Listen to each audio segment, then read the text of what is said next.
anything in us. We were swallowed by 4 years of attempted repudiation, of messages of change and hope, carried in on an era of swift and distinct change. Despite an outrageously different 8 years from anything we have known in our collective narrative, we never really have had a national recognition of the particular 400-year commemoration we needed to have.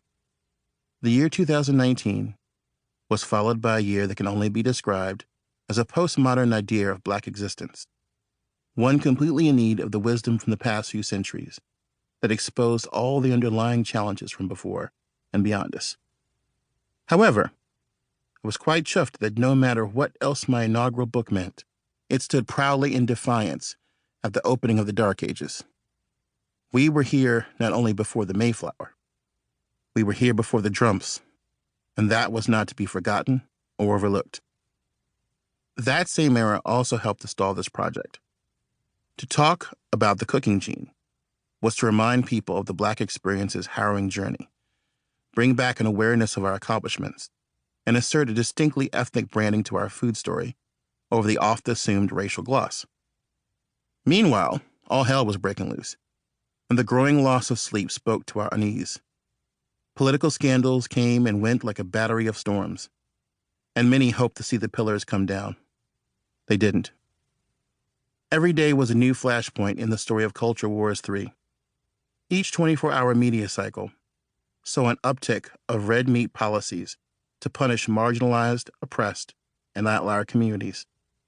The rising hate crimes and suspicions and anger from one group to another were painful and exhausting. Worse yet, the cloud above us, the knowledge that only disaster that would affect us all could loosen the grip, loomed and indeed on poisoned breaths and invisible biological bombs, came the nasty release of a promiscuous plague.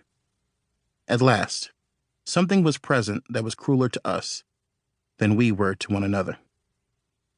I had to absorb some of this energy and motion to render this book honestly without condemning it to the times. This book is not a prisoner of the discourse of the 45th president's rages or of his minions. And at the same time, it is not possible to be liberated entirely from that stain. Even in this reflective moment, the West's original sins of anti-Semitism and anti-Black racism, as well as other forms of white supremacy, used to stir up resentment and anger and fuel conspiracy theories, have merged with continuing impulses towards misogyny, the suppression of the rights of the disabled and mentally ill, the continued struggle of sexual minorities, and the undisguised contempt for those struggling financially and for the working poor. In that nexus, Blacks and Jews and their Venn diagram have seen considerable turmoil and pain, and this, too, is a fundamental ingredient. No matter the national sociopolitical climate, we humans are condemned as long as we breathe to the urge to eat, and when we eat, to find pleasure in the act and define our personal foundation. The Jewish people of the West and the African Atlantic diaspora did not start their journey with exhausting shared pains or weaponized joy in their days. Millennia and centuries have gone by with ample practice. That they and we have all survived yet again is another testimony to whatever magic lies in our traditions.